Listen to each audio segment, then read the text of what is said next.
Let us pray. Almighty God,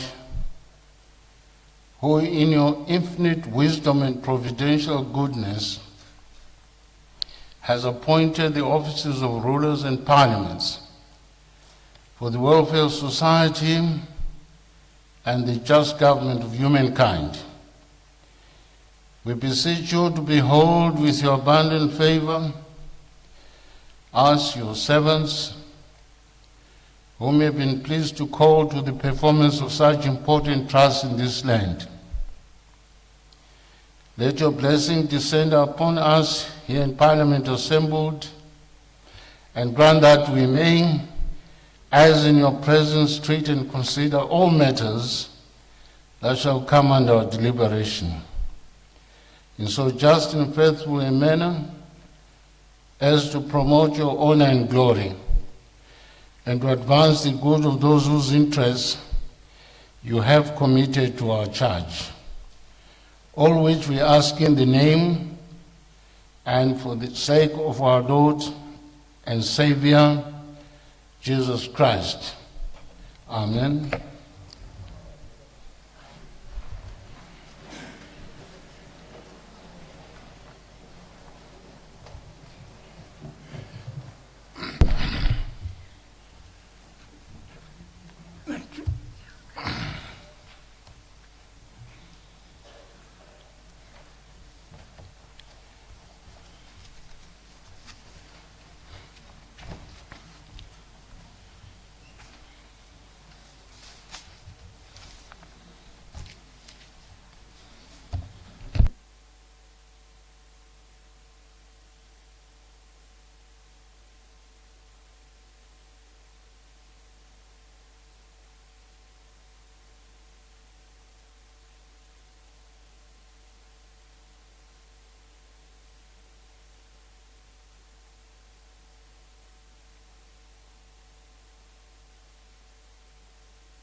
I have one announcement.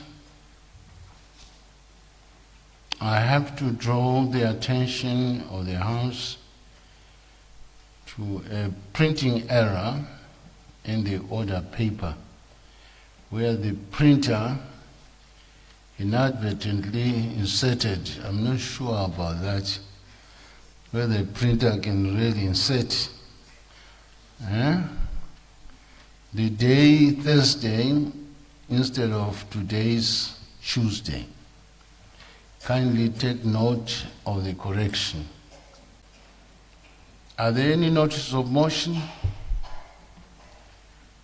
Yes, Honorable. Malinganiso. Pardon? Malinganiso. Yes, please proceed. Thank you, Mr. Speaker. Sir. I rise to give notice that on Thursday, the 14th of May, this House considers and adopts the report of the Portfolio Committee on Public Service, Labour and Social Welfare and the Thematic Committee on Human Rights on a petition from the Power of Touch institution on the review of laws and regulations that have a bearing on senior citizens and pensioners. You have another, Mr. Speaker, say that this House on Thursday, the 14th of May, considers and adopts the report of the Portfolio Committee on Public Service, Labour and Social Welfare on the Ministries of Public Service, Labour and Social Welfare, the Ministry of Skills, Audit and Development, and the Public Service Commission's 2025 first and second quarter budget performance reports. I so submit and I thank you, Mr. Speaker, sir. Any further notices of motion? Yes, I noticed that with less than half of our members, especially on my right, are there several committees on duty? Government Chief Whip? Mr. Speaker, I know of one. I know of one committee pack which is out, and also a funeral. Some members have gone for the loss of Senator Joe's wife. Who? Senator Joe. Senator Joe from the Senate.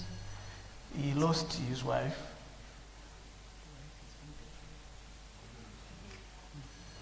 You know Senator Joe. The one who is... Yeah. When is the funeral taking place? In Bulawayo. Pardon? Bulawayo. Bulawayo. But you should have had a list. A list of those who went. Those who are going for the funeral. The chief whips should know. No, it's not like we don't know, Mr. Speaker, because we arranged for those who went. But maybe we thought it was not necessary. No. They should report. They should report their absence. Inasmuch we want the ministers to be here, members of parliament must be here. True, Mr. Speaker. Yes. And the other problem that we face is maybe members just coming late, because as you, in 10, 15 minutes now, you will see that they will all be here.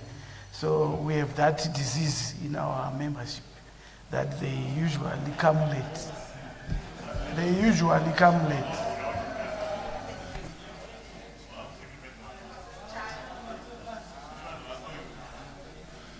All right, give me the list. Tell the staff to give us the list of those that have come after the prayers. On both sides. All those that will have come after the prayers, I want the list.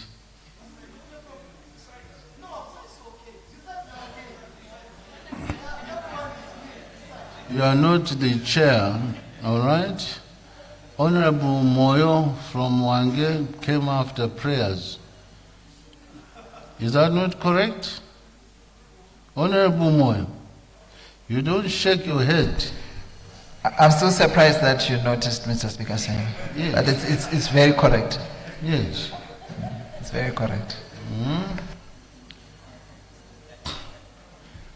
I cast my eyes as if I am in a classroom, so I can see.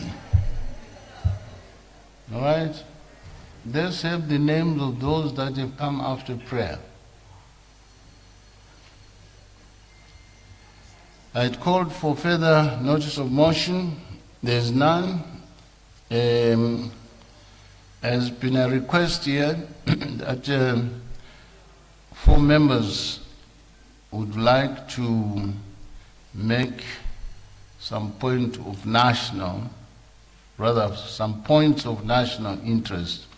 The first honorable member is Honorable Z. MASVINGISE. Good afternoon, Mr. Speaker, sir. Mr. Speaker, sir, I rise on a point of national interest to congratulate the government chief whip, Honorable Pupai Togarepi, on his election as the chairperson of the Southern Caucus of Pan-African Parliament, PAP, under the campaign theme, One Southern Voice for a Stronger Africa. This is a significant achievement, not only for Honorable Togarepi, but also for Zimbabwe. Mr. Speaker, sir, the Pan-African Parliament, an important organ of the African Union, is composed of 5 regional caucuses, namely the Southern, Eastern, Western, Central, and Northern Caucuses. These caucuses coordinate regional positions and strengthen continental cooperation within the Pan-African Parliament framework. The Southern Caucus is particularly strategic because of the region's central role in promoting industrialization, infrastructure development, regional integration, and inter-African trade through frameworks such as SADC and the Continental Free Trade Area. Honorable Togarepi's election reflects growing confidence in Zimbabwe's parliamentary diplomacy and leadership within African multilateral institutions. It also strengthens Zimbabwe's influence in continental processes aimed at advancing peace, democratic governance, economic cooperation, and legislative harmonization across Africa. The Pan-African Parliament plays a critical role in developing modern laws and policy frameworks, which member states may domesticate to strengthen governance system, trade, youth empowerment, digital transformation, gender equality, and sustainable development. Mr. Speaker, allow me also to congratulate Honorable Elizabeth Masuku on her election as the Vice Chairperson of the Pan-African Parliament Committee on Gender, Family, Youth, and Persons with Disabilities. This further demonstrates the growing recognition of Zimbabwean parliamentarians at continental level and reinforces our country's contribution towards promoting inclusive development, gender equality, and social justice within Africa. Mr. Speaker, at a time when Africa is pursuing greater unity, self-reliance, and economic transformation under Agenda 2063, these achievements by Zimbabwe legislators enhance our country's standing within continental governance structures and affirm Zimbabwe's commitment to Pan-Africanism and regional cooperation. I therefore extend my sincere congratulations to the honorable members and wish them success in advancing the vision of a stronger, united, and a prosperous Africa. Thank you, Mr. Speaker. Thank you very much. It is my hope that the 2 honorable members will represent us very soundly. And this position of chair of the Southern African Caucus has been held now by Zimbabwe within less than 6 years, which is a good sign, as the honorable member MASVINGISE has indicated. The performance of our parliamentarians at PAP has been very outstanding indeed. Let alone the outgoing PAP president, Senator Chief Charumbira. He has transformed that organization and he leaves it in good standing indeed. I think he needs to be congratulated as well. Obviously, another congratulation. Honorable Joe is now a deputy minister. Thank you, Honorable Speaker, sir. Thank you, my fellow members of Parliament. Thank you. Well done. Mr. Speaker, Mr. Speaker, Yes. with your indulgence, Mr. Speaker, I just want to thank my election was not solely because I was very good, but it came from the solidarity that I got from Zimbabwean members of parliament. We are 5 there, led by Honorable Charumbira, but we work as a team, and the campaign itself was never done by me, it was done by Zimbabwean delegation. And I want to say it was very, very, very critical for me to win. And like the speaker has said, what Honorable Charumbira did for Pan-African Parliament. Like the Honorable Speaker has said, that's my title. Honorable Speaker is saying what Honorable Charumbira has contributed to Pan-African Parliament at large is commendable, and you could see that the new leadership of Pan-African Parliament referred 100% of their discussions to trying to emulate the chief's contribution to the development of Pan-African Parliament. So I want to thank fellow members of Parliament who went with me to this campaign, and also all members here, because it is the support that we give each other that gives a lot of confidence when you go into such battles. I thank you, Mr. Speaker. You are also our teacher and leader. We follow what you do in other international organizations that you represent Zimbabwe, and we always try to do the way you do things. And maybe that has helped us to get respect throughout the Pan-African Parliament, because they always remember your contribution when you meet other parliaments, and when even they ask their leadership whether to support us or so, they refer to you so much. So I want also to thank you that you have given us serious leadership, and we hope to do things that will not fail Zimbabwe. Thank you. Very much. Thank you very much, Honorable Togarepi. And the next honorable member to take the floor is Honorable Mozeri.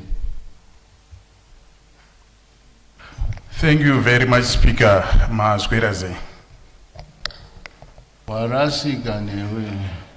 It's either Mr. Speaker or Honorable Speaker. Thank you, Honorable Speaker. Read your standing orders properly. All right? Thank you, Mr. Speaker. Thank you. Ndasimuka, Honorable Speaker, ndichida kupa kutenda kune mutungamiri wenyika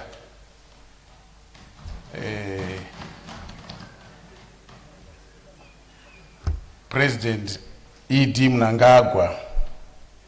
Ndasimuka kudai ndinosita kana kuti ndinogara mukomiti health, Mr. Speaker. Ndoda kutenda nezvatakaona pachivhitivhiti kuvakwa kwakaitwa parirenyatwa kunogara avo vanorapa.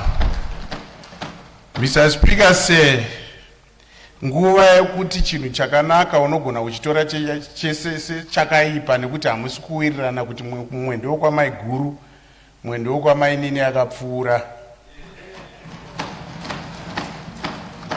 Honorable Speaker, ndinovimba kuti tikatora gwara iroro nyika yedu inokurumidza kusimuka kuti iito zvakafanana nedzimwe nyika.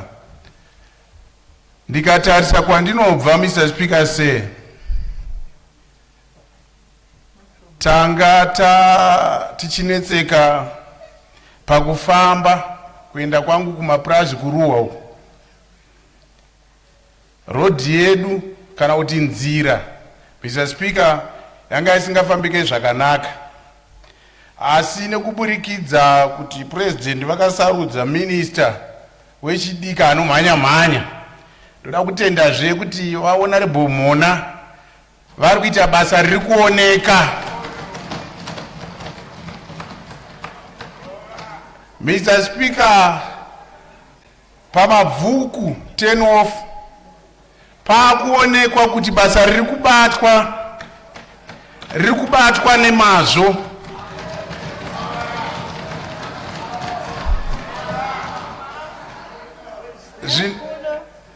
Zvinorakidza, Mr. Speaker, kuti ichokwadi tiri kuvaka nyika yedu tiri isu varidzi vayo.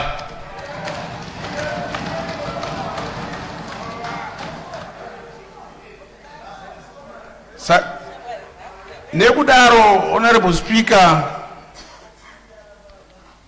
ndinoda kutenda Minister Mona zvikuru nebasa ravari kubata.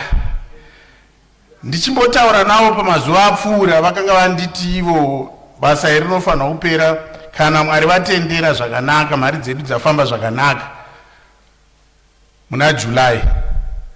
Asi handisi kukadzika hangu kuti pamwe kuda tinogona kutadza kubata July wacho wavakataura, asi zviri kuonekwa kuti pari kushandwa usiku nemasikati. Vanhu vekuruwa, Honorable Speaker, vanga vari kunetseka zvikuru. Even clerk wedu vanobva kuruwa vanomuka na 5:30 AM kuti vakwanise kusvika kuno panguva dzebasa. Asi ndiri kuona basa riri kubatwa iri rikabudirira zvakanaka sematarisiro ariri kuitwa, tichange taakuuya kuno kuHarare nenguva dzakanaka tisingamuke usiku. Saka izvi zvinoda kutendwa, Mr. Speaker, ndinotenda.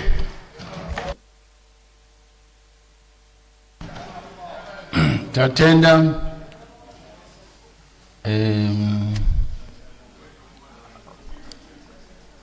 Point of order. Thank you very much, Honorable Speaker. Is it in connection with what has been delivered? Yes, Mr. Speaker, sir. Mr. Speaker, sir, and this is Honorable Fletcher kwasimuka kufila discomfort nezvataurwa kana kuti chinyi.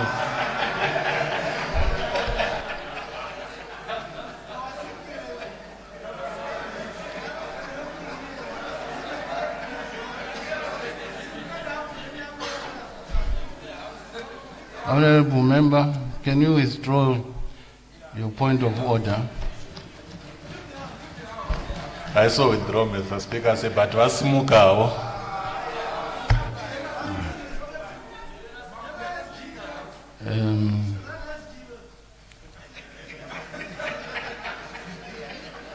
I was going to call on Honorable Nyabani.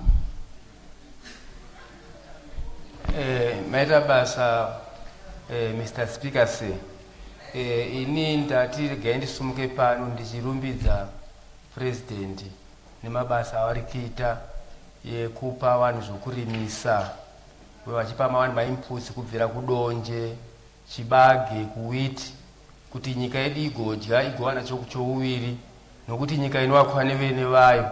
Kana tiri kuSADC zvainzi Zimbabwe, tiri kuprimary zvainzi Zimbabwe inomirira panyaya yefood security.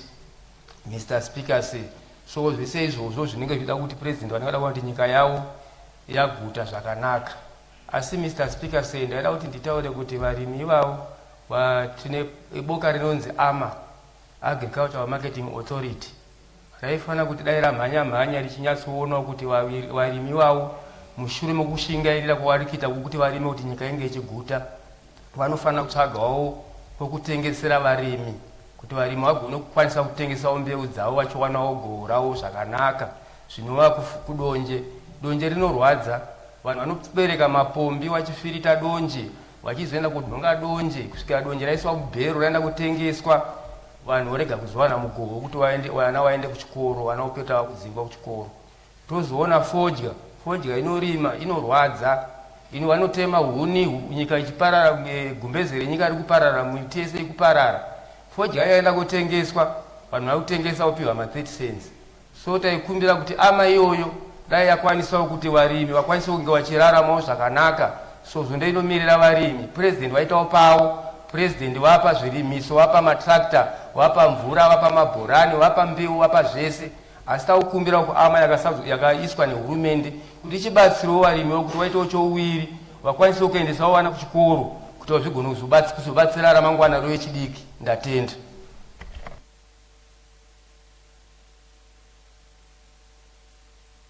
Thank you very much, Honorable Nyawani. The next honorable member to take the floor is Honorable Perseverance Joe. You can be seated. Thank you, Mr. Speaker. Great minds think alike. Somebody, another honorable, stole a little bit of my words, but it's almost different.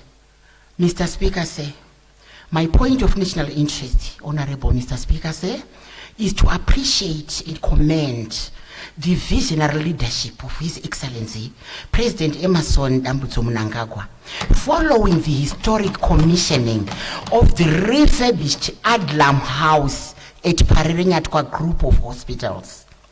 The transformation of this facility, Mr. Speaker, a vital residence of our frontline nurses and a hub for the School of Nursing, is a tangible victory for the Second Republic's infrastructure development agenda. It signals a profound respect for our healthcare professionals by providing them with the dignified living and learning environments they deserve.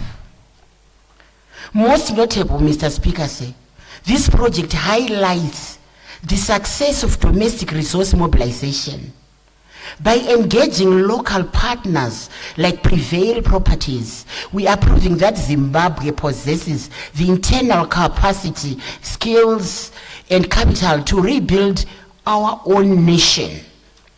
We are no longer waiting for external validation. We are building our future with our own hands. In this same spirit, I urge the continued support for the government's deliberate policy of local resource mobilization for NATFEM. By prioritizing the local manufacturing and procurement of essential medicines, we secure our medical supply chain and insulate our health sector from global shocks. Let us embrace this momentum, honorable members. When we invest locally, from the bricks of Adlam House to the tablets of NatFarm shelves, we do more than renovate buildings. We restore the soul of our nation and accelerate our journey toward Vision 2030. In conclusion, Mr. Speaker, I urge all honorable members to support Amendment Bill number 3 when it comes into the House. I thank you, Mr. Speaker. Thank you very much, Honorable Joe. Government Chief Whip.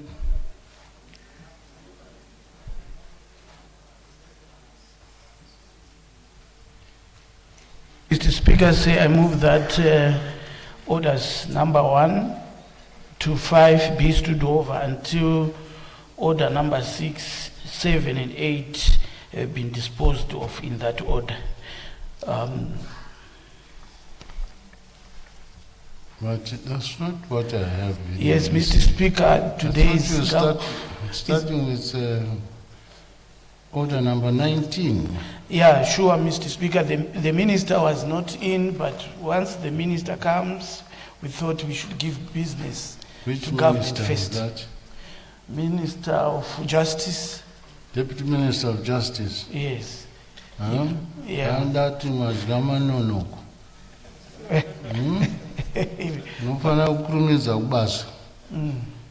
Must be here before prayers.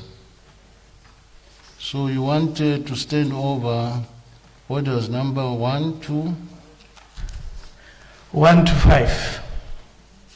until order number 6, 7, and 8 have been disposed of.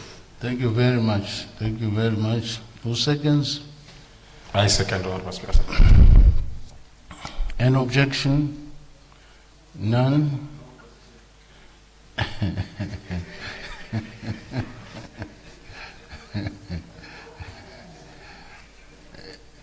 Your sense of humor is acclaimed. Notice of motion number 6. The Honorable Minister of Justice, Legal and Parliamentary Affairs. Thank you, Mr. Speaker, sir. I'm most indebted. I rise to present that and take note that this House take note of the report of the Zimbabwe Electoral Commission on by-elections held on the 25th of October 2025, Ward 21 of Chimanimani, Ward 4 of Gutu RDC, and Ward 12 of Mangwe RDC, presented to this House of Parliament in terms of Section 123(1) of the Constitution of Zimbabwe. I submit, Mr. Speaker.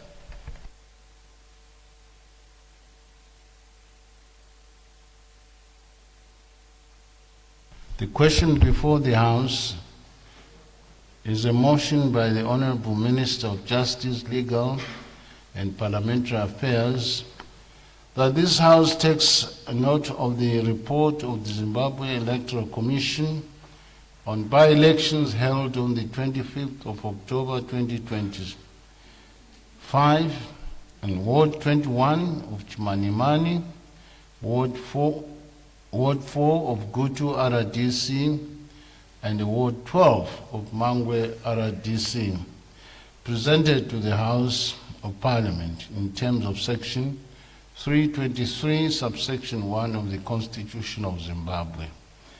Is there any debate? Yes, Mr. Speaker, sir.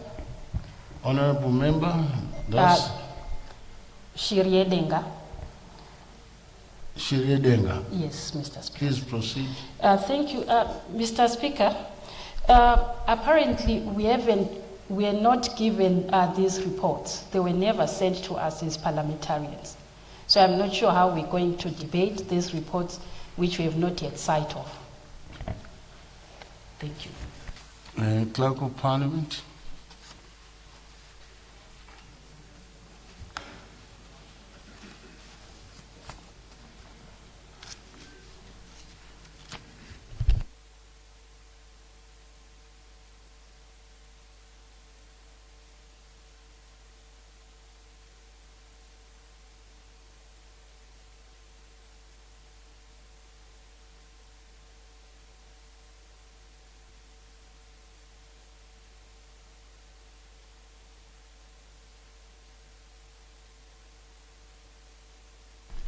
Honorable member, I'm advised that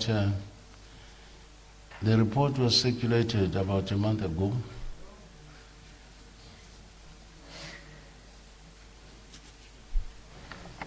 Mr. Speaker? Yes, just as well, last week I went to the paper's office to check for the same reports. And I was advised that the person I spoke to, she advised me that she wanted to do some consultations first, whether she can circulate the reports. We never got the reports for the 3 by-elections that are in the order paper. Would you recall the name of the officer?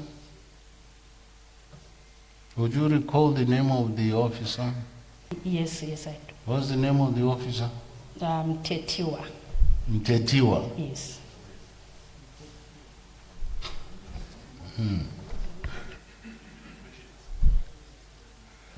Has anybody seen or received and read that report? No, I'm asking one person at a time. We don't need a chorus.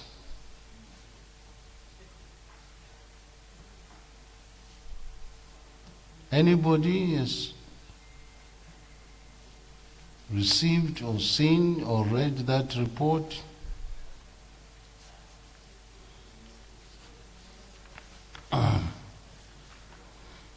Government Chief Whip.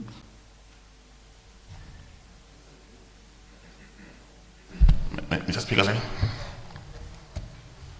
Mr. Sorry. Speaker. I'll come to you. Okay. Let me hear from the Honorable Togarepi. Yes. I collected the reports from the papers myself when I wanted them after the reports were out. And that was last year, if I'm not wrong. So I strongly feel members received them. But because my email doesn't function well on the phone, that's why I collected them. But I think everyone else received.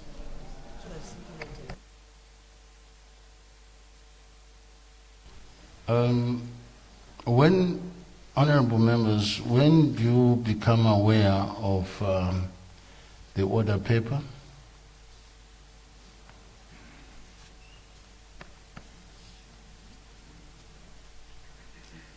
Is the order paper distributed electronically?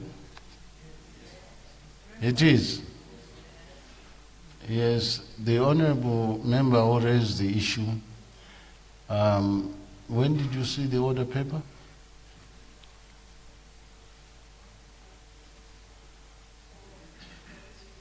Pardon? And for this week, it was sent yesterday to our, there's a WhatsApp group where all these notices are shared. Okay. When you noticed that there was order number 6, why were you not tickled to find out about the report? Even last week, it was there on the order paper. That's when I went and inquired with the papers office. So that's the response which I got, the one which I alluded to earlier on. Oh, you had seen it much earlier? Yes. Okay. All right. Speaker, this order has been on the order paper for 21 days now. So anyone who had interest on this order could have raised the same issue.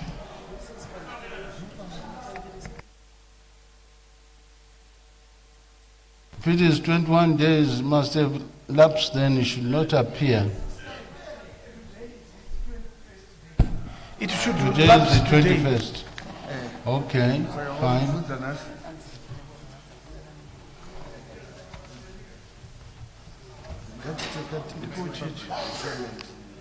So just put me right, clerk. This report was never debated.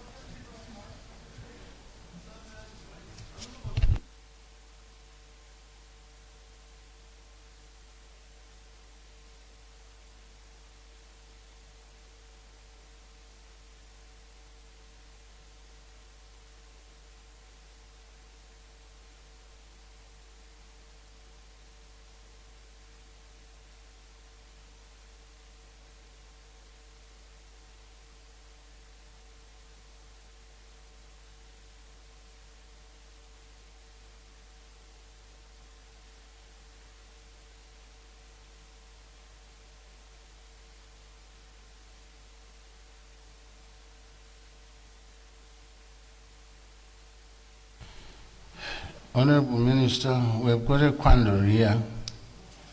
The report was circulated, so it is believed, but appears was not read. And the motion also was only tabled today, the last day of the 21 days. So you may move for the adjournment of the debate.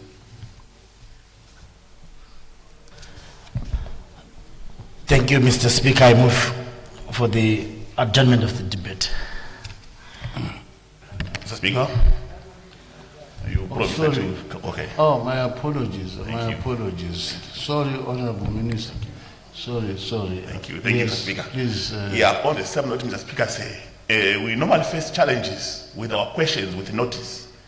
According to Order 67, we are allowed to send them by Thursday, a week before the next sitting on Wednesday. Unfortunately, Mr. Speaker, say, we've been sending our questions with notice. We have got emails to that evidence. But those questions, they take time to appear on the order paper. If they do appear, some of them will be changed materially without our consent. I don't know how you can assist us in that regard. I thank you. Have you raised that before? About the changes? I raised this matter on several occasions with Madam Yao. She can attest to this. I mean, if she's around. Unfortunately, she can't respond. Clerk, has the variation been reported according to the Honorable Member?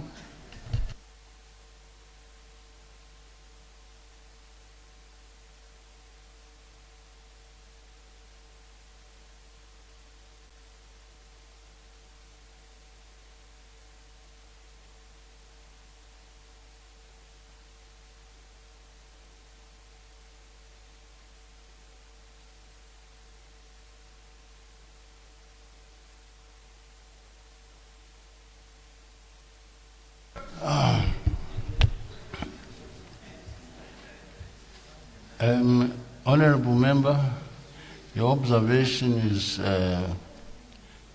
taken on board, and will ensure that whatever amendments are done is for the benefit of clearer communication amongst members of Parliament.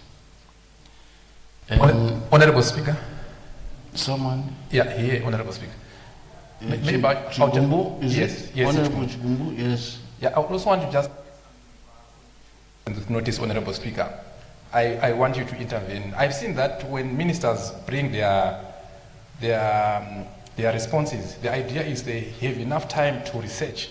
But it seems even with the questions notice, it's just, they're just passing by. They are not giving, in-depth responses. So I don't know if there's a way that you can also try to look at the way they are responding so that they give us, detailed responses. So I think you need to just also monitor and look into that. It's becoming a bit problematic. I think Honorable Zambi can attest to that. Thank you, Honorable Speaker.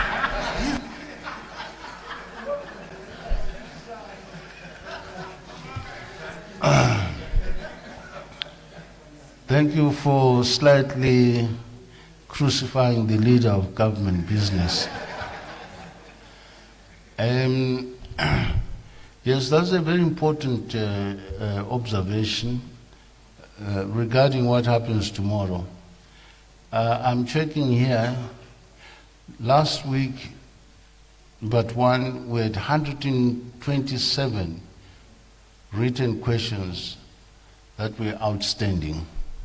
As of today, that number has gone up to 147. Yes, I hope my communication with the head of state and government will yield the results that the honorable members attend and give their responses accordingly. This number of unanswered written question is exceptionally high. Right, it has been moved that the House do now, sorry, not the House.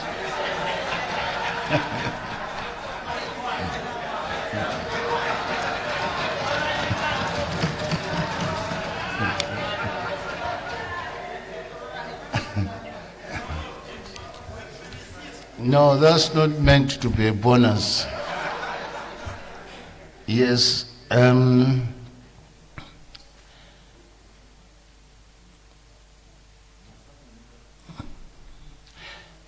I put the question that the debate be now adjourned. Those of that opinion will say aye. Those of the contra opinion will say no. I think the ayes have it, the question is accordingly affirmed and the debate is adjourned. To what day, Honorable Minister? To tomorrow, Mr. Speaker. Thank you very much.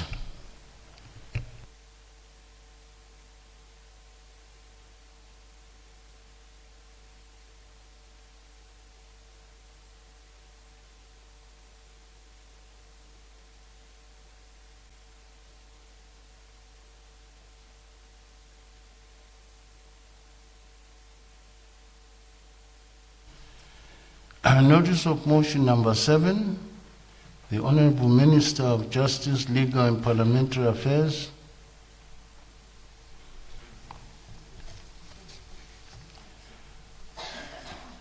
Notice of motion number 7. Thank you, Mr. Speaker.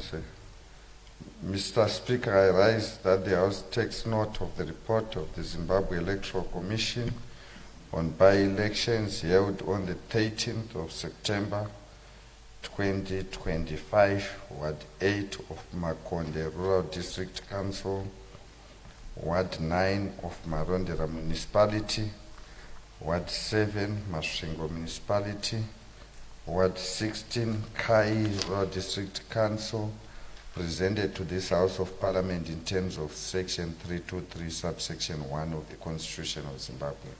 I so submit, Mr. Speaker. Thank you very much, Honorable Minister. The question before the House is a motion by the Honorable Minister of Justice, Legal and Parliamentary Affairs that this House takes note of the report of the Zimbabwe Electoral Commission on by-elections held on the 13th September 2025 in Ward 8 of Makonde RDC, Ward 9 of Marondera Municipality, Ward 7 of Masvingo Municipality, and Ward 16 of Nkai RDC, presented to the House of Parliament in terms of Section 323, subsection 1 of the Constitution of Zimbabwe. Is there any debate?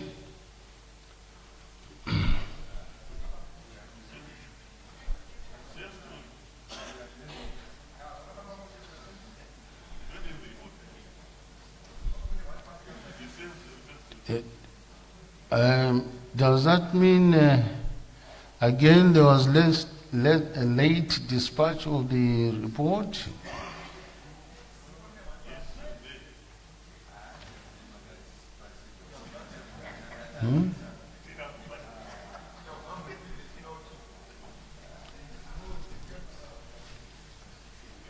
Clerk of Parliament.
Now it's very clear that these reports must have been circulated on the same day, and the members have not had time to read them.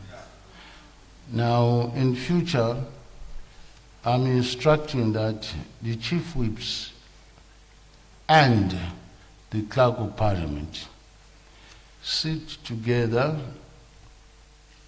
every Monday and ensure that the honorable members have got the order paper and prepare a list of those who would like to debate on each order paper. item.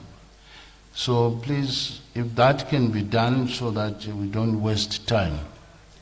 Honorable Minister, you may move for the adjournment of debate.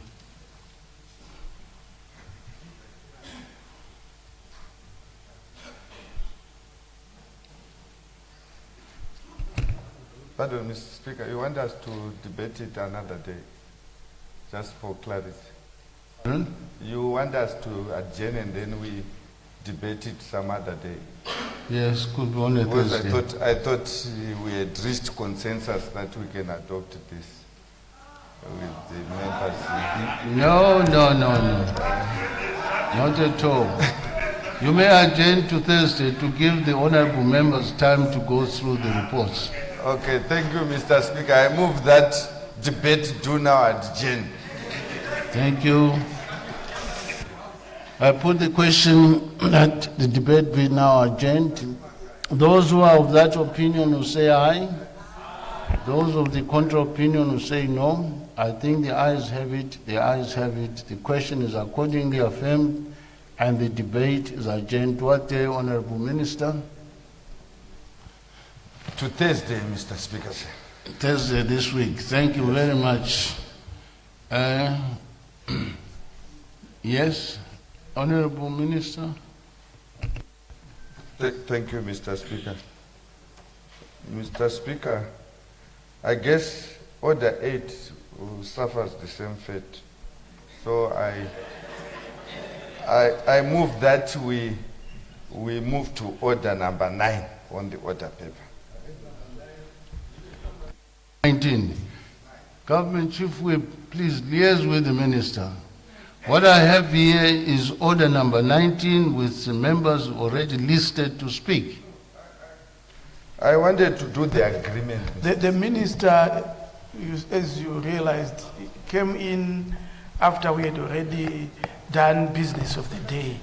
So the Minister is requesting, I think is requesting to do the agreements. On order number 8. 9. Order number 9. 9 and 10, yes. 9 and 10.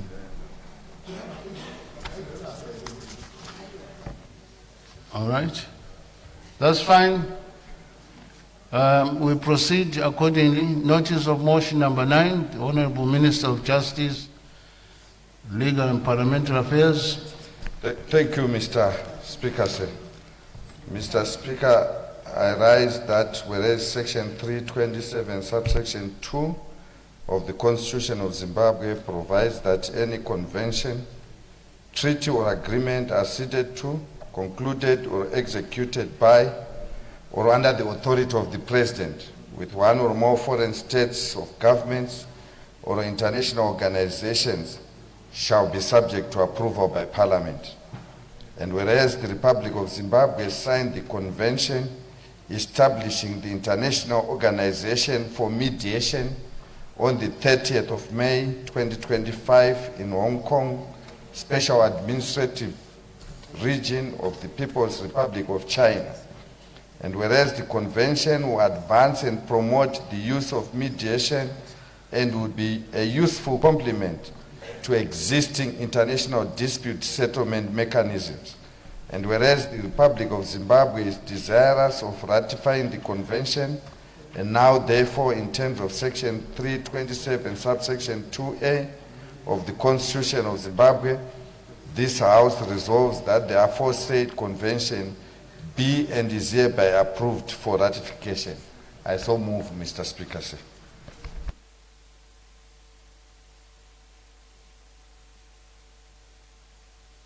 The question before the House is a motion by the Honorable Minister of Justice, Legal and Parliamentary Affairs as set forth on page 1129 of today's order paper. Is there any debate?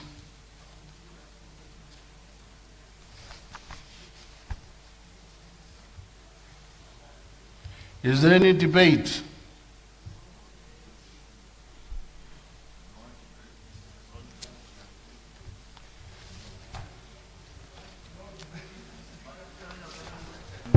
No debate.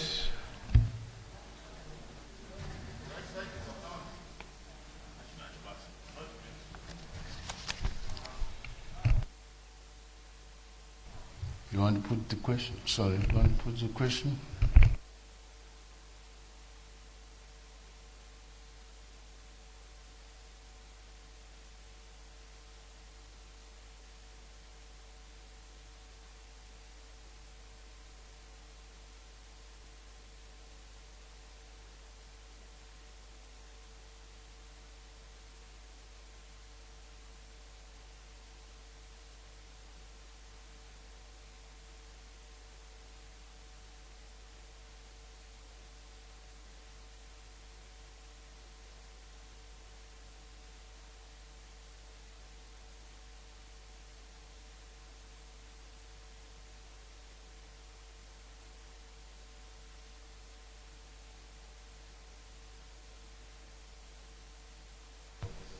I put the question that whereas section 327, subsection 2 of the Constitution of Zimbabwe provides that any convention, treaty or agreement acceded to, concluded or executed by or under the authority of the President with one or more foreign states of governments or international organizations shall be subject to approval by Parliament.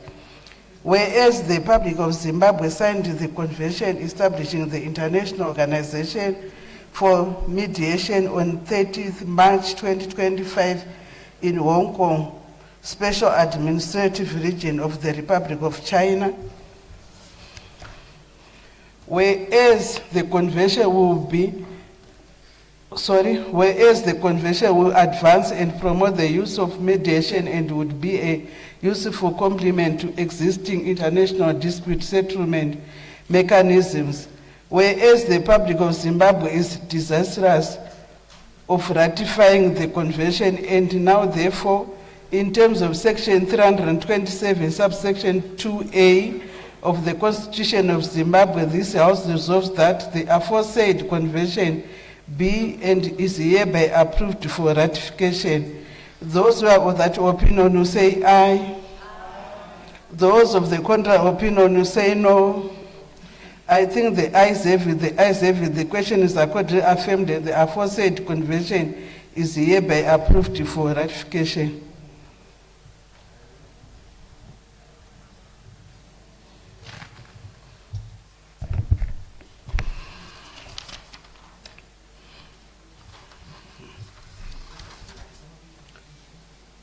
The clerk will read the 10th order of the day. Urgent debate on motion on the accession of the protocol incorporating Article 3 into the Convention on International Civil Aviation and its regulatory framework. When this debate was adjourned on the 7th of April 2026, the question before the House was a motion by the Honorable Minister of Transport and Infrastructural Development as set forth on page 1129 of today's order paper. Is there any further debate?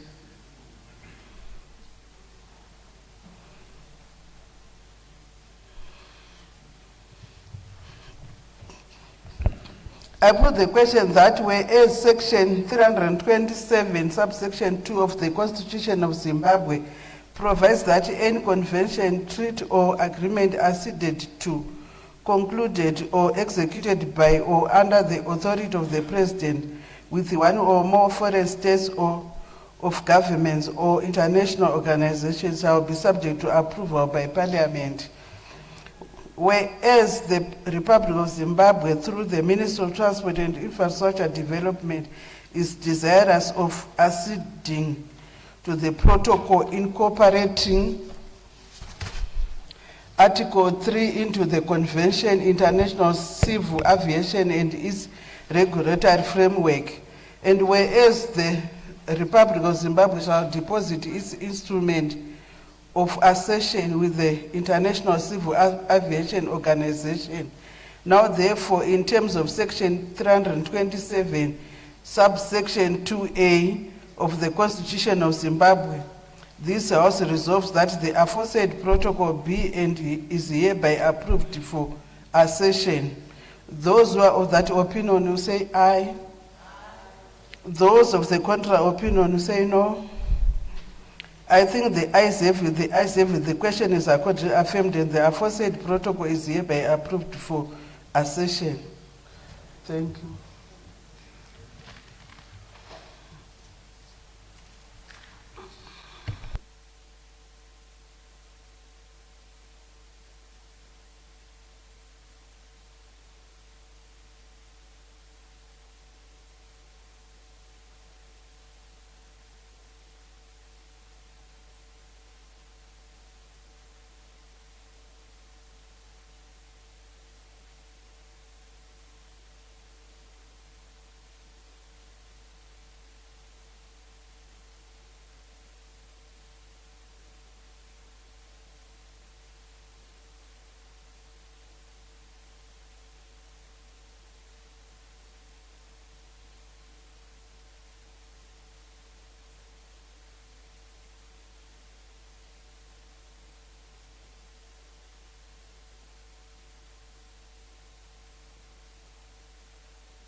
Honorable Leader of Government Business.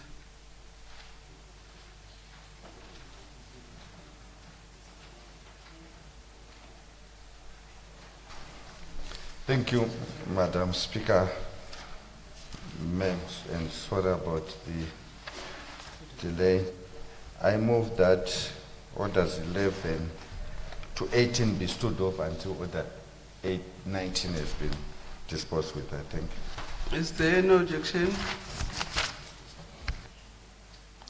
No objection agreed to. Notice of motion number 19, Honorable Liwayo.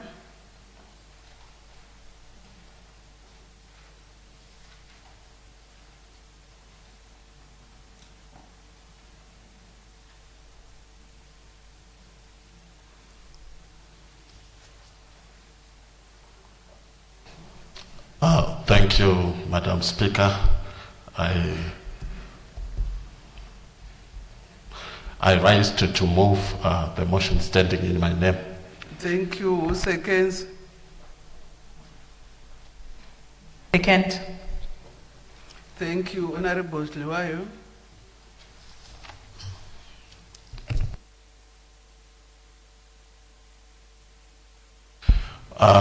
Thank you, Madam Speaker, ma'am, for giving me this opportunity to debate the monetary policy review statement report following the presentation of the monetary policy statement by the Reserve Bank Governor, Dr. John Sharon.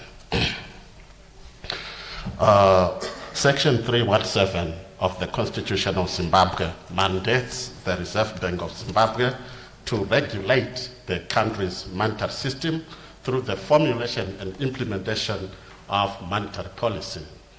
In line with this mandate, the RBZ governor presented the 2026 monetary policy statement on 27 February 2026, issued under Section 46 of the Reserve Bank of Zimbabwe Act, Chapter 22. The statement was delivered under the theme deepening domestic currency usage to consolidate price and exchange rate stability. Following this presentation, the Portfolio Committee on Budget, Finance and Investment Promotion invited the stakeholders to submit their views on the monetary policy in accordance with Section 141 of the Constitution, which requires Parliament to involve the public in its processes. This report therefore summarizes both the submissions from the stakeholders and the perspectives of the committee. The methodology. On 16 March 2026, the committee invited the following institutions to participate in its consultations. The Bankers Association of Zimbabwe, Confederation of Zimbabwe Retailers, Consumer Council of Zimbabwe, Confederation of Zimbabwe Industries, Chamber of Mines, Chartered Accountants of Zimbabwe, and the Zimbabwe National Chamber of Commerce. Stakeholders provided both oral and written submissions, all of which were carefully considered by the committee in preparing this report. In addition, the committee drew upon the Matter Policy Analysis report prepared by the Parliament Budget Office to enrich its deliberations and ensure a comprehensive assessment. The committee findings. Stakeholders expressed appreciation to the committee for consistently inviting them to contribute their views. The 2026 monetary policy was widely regarded as a credibility instrument, with the stakeholders agreeing that its primary economic function is to safeguard the ongoing disinflation process, defend exchange rate stability, and reinforce the narrative of policy consistency long enough to reset expectations. This perspective aligns with the national goal of achieving the single-digit inflation, a key milestone under Vision 2030. The committee observed that the low single-digit inflation helps to protect purchasing power, enhances predictability, and reduces abrupt price changes. Zimbabwe has already experienced a progressive disinflation trend, evidenced by the sharp decline in annual ZIG inflation from a peak of 95.8% in July 2025 to just 4.1% in January 2026. Stakeholder submissions highlighted that the direction of the monetary policy was largely positive and aligned with the expectations of the business community. Controlling inflation and stabilizing the exchange rate were identified as the foremost priorities for the peoples of Zimbabwe. Stakeholders further emphasized that strengthening confidence in the domestic currency and the broader financial system remains critical to sustaining economic stability.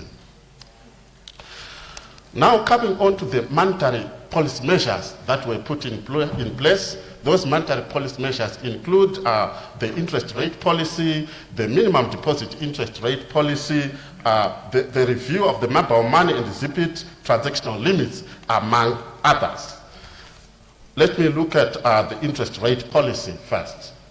The bank policy rate was maintained at 35% and will be reviewed in line with inflation trends and other monetary, financial, and macroeconomic indicators. The committee observed that this rate appears excessively high given current inflation developments, with annual inflation reported at 4.1% in January and 3.8% in February. In the committee's view, such price stability should naturally warrant a downward revision of the policy rate, as borrowing costs remain prohibitive for businesses seeking to finance capital and working capital requirements. Stakeholders anticipated a modest adjustment to around 30% as a signal that economic stability is being consolidated. The current 35% rate reflects the RBZ's cautious stance, acknowledging the possibility of renewed inflationary pressures. However, industry representatives noted that ZIG lending rates remains elevated, ranging between 40 to 47%, while USD lending rates stand at 11 to 18%, making working capital particularly expensive. The committee observed that maintaining a policy rate of 35% against an inflation rate of 4.1% appears disproportionate when compared with regional peers. For instance, Nigeria's policy rate stands at 26% with inflation rate at 15.1%. Malawi maintains a 26% policy rate against inflation of 24.9%, while Ghana's policy rate is 15.5% with inflation at 3.8%. The committee therefore concluded that gradual downward adjustment to the policy rate would be prudent, balancing the need for caution with the imperative of supporting productive investment. Coming to minimum deposit interest rates, the interest rates on ZIG savings have been reviewed upwards, with savings accounts now earning 5% and 2.5% on USD deposits. Interest rates on term deposits have also increased to 7.5% for ZIG and 4% for USD. The committee is of the view that the adjustment is commendable as it incentivizes savings through formal banking channels. Given that annual ZIG inflation is currently around 3.8%, depositors now enjoy positive real interest rates, meaning their savings retain value and generate a modest return. Stakeholders concurred that positive real interest rates are critical for confidence building in the financial system. They assure depositors that their money is not being eroded by inflation, thereby encouraging households and businesses to keep funds in banks rather than resorting to informal or speculative alternatives. This contributes to strengthening trust in the domestic currency, mobilizing capital for investment, and fostering a culture of savings, an essential pillar for sustainable economic growth. Moreover, higher deposit rates can help broaden the resource base for banks, enabling them to extend more affordable credit to productive sectors. In line with the National Development Strategy 2, such measures support financial stability, deepen domestic currency usage, and promote long-term economic resilience. Another measure that was put in place includes the review of mobile money and ZPT transactional limits. Transaction limits for ZIG have been increased to 13,000 ZIG per transaction and 50,000 ZIG per month for person-to-person, person-to-business, and ZPT transfers. This upward review enhances convenience for the transacting public, stimulates digital payments, and consequently supports economic activity. Stakeholders noted that previous limits were too restrictive, discouraging wider use of electronic payment systems. In addition, real-time gross settlement system transaction costs have been reduced from 90 cents to 80 cents for Windows 1 and 2, and from $20 to $10 for Windows 3. Lower RTGS fees reduce back-end settlement costs for banks, partially offsetting revenue losses from mandated customer fee cuts. More importantly, the reduction aligns with the national ease of doing business agenda by making high-value electronic transfers more affordable for both businesses and individuals. The committee observed that these measures encourage greater use of formal payment systems, reduce transaction expenses for businesses, and improve efficiency in financial settlements. By lowering costs and expanding transaction limits, the reforms strengthen confidence in digital payments, promote financial inclusion, and enhance overall economic competitiveness. Moving on to bank charges, the Reserve Bank of Zimbabwe introduced a series of reductions in bank charges aimed at lowering the cost of financial transactions. Cash withdrawal fees in banking halls and ATMs were kept at a maximum of 2% of the withdrawn amount, while point-of-sale charges were reduced to a maximum of 1.5% of the transaction value for both local and international cards, with a ceiling of $20 or the ZIG equivalent. In addition, account balance inquiry charges were removed across all banking and mobile platforms for both the ZIG and USD accounts, and cash deposit fees were eliminated for both currencies. These measures represent a positive step towards enhancing financial inclusion by making banking more affordable and accessible. The committee welcomed the removal of balance inquiry and deposit fees, noting that such charges, though small, were frequent and eroded household incomes.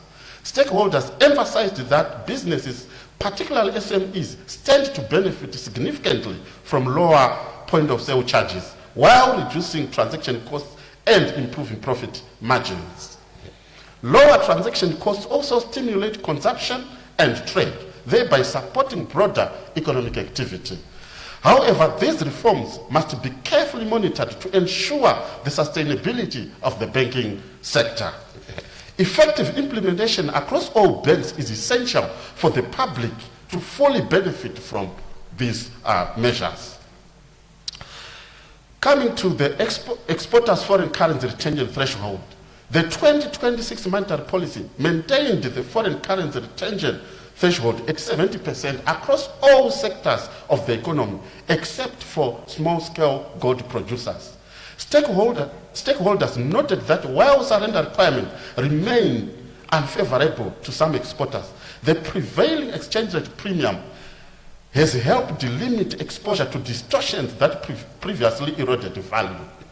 The 30% portion surrendered are utilized by the Reserve Bank to build national foreign exchange reserves and support exchange rate stability. However, concerns persist that if businesses perceive restricted access to their full earnings, surrender requirements may be viewed as undesirable. The committee is of the view that there is need to strengthen anti-smuggling measures to prevent policy evasion through illicit practices. The committee also applauds the suspension of the 90% retention on small-scale gold producers by the RBZ. Then coming to the targeted finance facility. The RBZ introduced this facility in January 2025 and has extended the same terms and conditions, availing an additional 600 million ZiG under the facility, thereby bringing the total to 1.2 billion for the productive sectors. The committee noted that given the limited lending facilities available in the economy, the TFF has become instrumental in enabling business to access affordable capital. Stakeholders highlighted that the facility has worked exceptionally well, with 49% of disbursements directed to manufacturing and 34% to agriculture. This provided predictable and accessible financing to key sectors. It expands the pool of affordable ring-fenced credit, driving investment and growth without significantly increasing the broad money supply. The committee further observed that while expanding liquidity to productive sectors can stimulate investment and employment, careful management is required to prevent unintended consequences such as inflationary pressures or exchange rate instability. Coming to the statutory reserves, the statutory reserve ratio were maintained at 15% for savings and fixed deposits and 30% for demand deposits, applying to both local and foreign currency accounts. These ratios serve to limit aggressive lending by banks, reinforce prudent financial management, and contain inflationary pressures by restricting excessive growth in the money supply. The committee supported this policy measure, noting that it explicitly incentivizes banks to mobilize stable long-term savings and time deposits. It is now incumbent upon banks to transform the structure of deposits from savings to time deposits to enable them to increase lending. Stable funding provides a stronger foundation for longer-term lending as opposed to short-term facilities backed by volatile demand deposits. Stakeholders emphasized that such measures help sterilize excess liquidity, thereby reducing the risk of exchange rate pressures and contributing to overall monetary discipline. Non-negotiable certificates of deposits, NNCDs. The non-negotiable certificates of deposit will continue to be used by the Reserve Bank to absorb excess liquidity from the banking system. These instruments are issued to commercial banks, building societies, deposit-taking microfinance institutions, and other regulated financial institutions to control money supply growth, reduce inflationary pressure, and support exchange rate stability. Stakeholders supported the policy stance, citing that RBZ has introduced a ZIG-term deposit facility, allowing banks to invest surplus liquidity at market-related interest rates rather than being compelled into zero-interest NNCDs. The committee welcomed this measure, noting that at the macroeconomic level, it supports inflation control, strengthens financial stability, and signals the central bank's commitment to prudent liquidity management. However, the committee cautioned that excessive reliance on NNCDs or similar sterilization tools could inadvertently dampen economic expansion by restricting funds available for productive investment. Striking the right balance between liquidity absorption and credit provision will therefore be critical to sustaining growth while maintaining monetary discipline. Electronic forex trading system. The monetary policy introduced a new foreign exchange trading platform for authorized dealers designed to improve efficiency in the interbank foreign exchange market under the willing buyer, willing seller arrangement. Stakeholders emphasized that this tool is critical in eliminating perceptions of a central bank hand in exchange rate determination, which previously arose from the manual collection and averaging of daily trades. The platform instead relies on anonymous algorithmic order matching to generate a real-time mechanically calculated reference rate. The committee supported the measure, noting that effective implementation will strengthen confidence in the formal foreign exchange market, narrow the gap between official and parallel rates, and enhance liquidity management among banks. By introducing transparency and automation, the platform signals the RBZ's commitment to market exchange rate determination. However, the committee cautions that the success of the measure will depend on adequate foreign currency supply, strong regulatory oversight, and consistent policy implementation. Without these safeguards, the platform risks failing to deliver its intended benefits of stability, credibility, and efficiency in the foreign exchange market. Enhanced due diligence and know your customer for mobile network operators. The committee noted with concern the rise in fraud cases driven by individuals exploiting weak due diligence and know your customer practices among mobile network operators. Inadequate verification has heightened risks of money laundering and cybercrime, undermining consumer protection. The committee also observed attempts by MNOs to exclude themselves from a $0 to $5 zero charge band, which contradicts regulatory requirements. To address these measures, the RBZ has introduced new measures that mandate all mobile wallets to be screened for ghost users in collaboration with the Civil Registry Department by 30 June 2026. Furthermore, MNO issued nano loans, which were creating large volumes of unbanked money outside the regulated banking system, must now be recorded on commercial bank balance sheets. The committee is in support of this measure as it presents a strategic opportunity for the banking sector to capture the micro-lending space within a regulated framework. Overall, the measures reflect a tightening of the RBZ's regulatory oversight in response to rising risks of fraud, illicit money creation, money laundering, and cybercrime. It is the view of the committee that by mandating strict identity verification, eliminating ghost wallets, and ensuring proper underwriting of nano loans, the RBZ will strengthen integrity, stability, and credibility of Zimbabwe's digital financial ecosystem.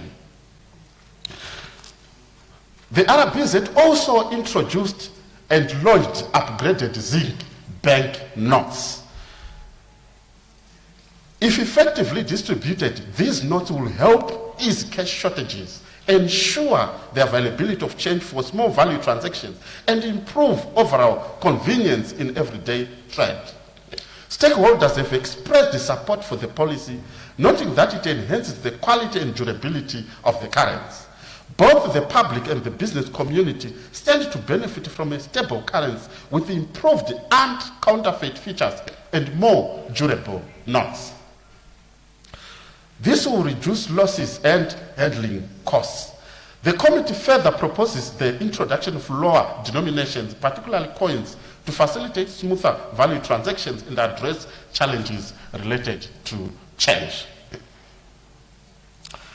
Then, looking at the complementarity of the monetary policy statement and the national budget, stakeholders reiterated that the national currency represents a symbol of sovereignty and economic pride, and they assured the committee of their continued support for policies that strengthen its use. However, they emphasized the need to increase the payment of taxes in ZiG to boost the demand for our domestic currency, thereby ensuring that fiscal policy complements monetary policy.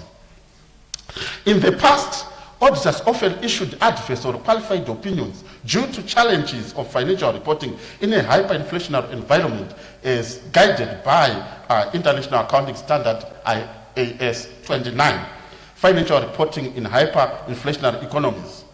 Since the introduction of ZiG in 2024, exchange rates have stabilized and inflation has declined to single-digit levels. This has made it easier for institutions to prepare reliable financial statements for audit purposes.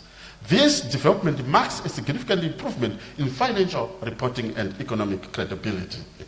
Stakeholders also highlighted that ongoing ease of doing reforms have reduced costs in several sectors, with retailers saving up to 35% on licensing fees. These reforms demonstrate that Zimbabwe is fully committed to its open for business mantra.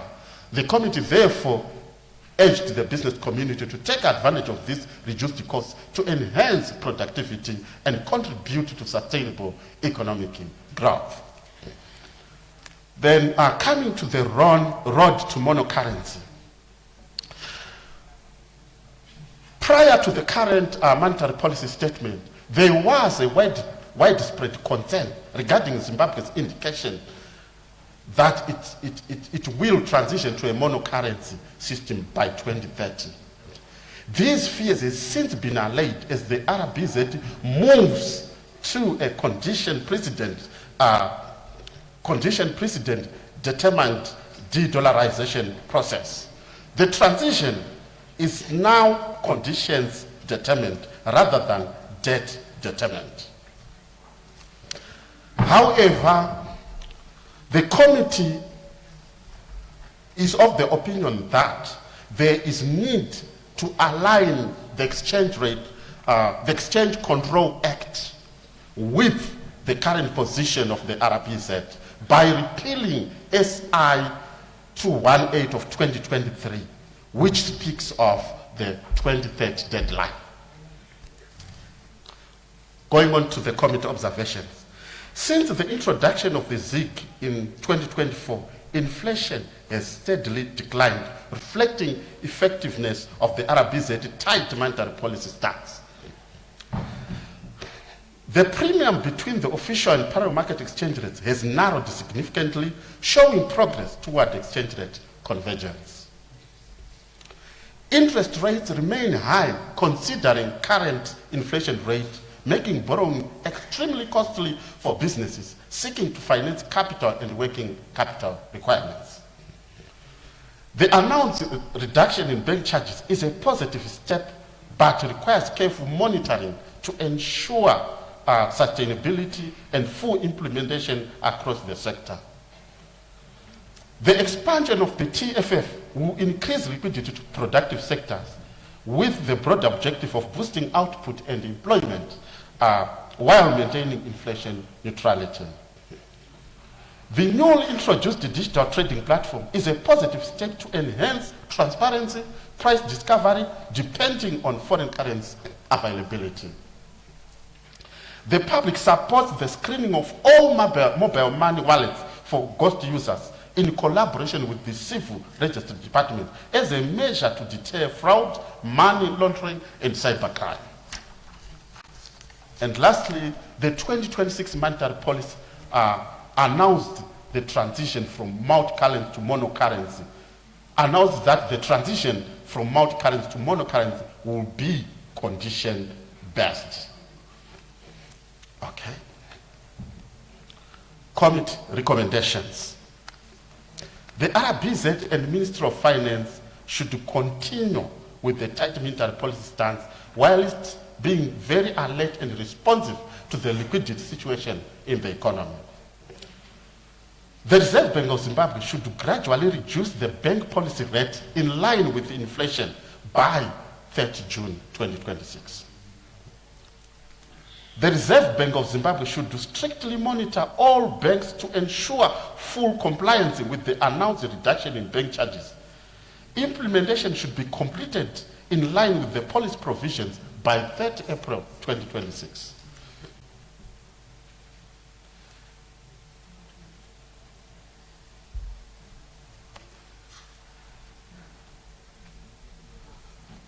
My apologies, it's by 30 May 2026. The TFF, 31 May 2026. The TFF should be continuously and carefully managed to ensure that expanded liquidity to productive sectors does not fuel inflationary pressures or destabilize the exchange rate. The RBZ must ensure adequate and consistent foreign currency supply to the newly introduced digital trading platform for its success in improving transparency, price discovery, and efficiency in the interbank foreign exchange market. The Reserve Bank of Zimbabwe must ensure that all mobile network operators comply with the directive to complete the screening of all money mobile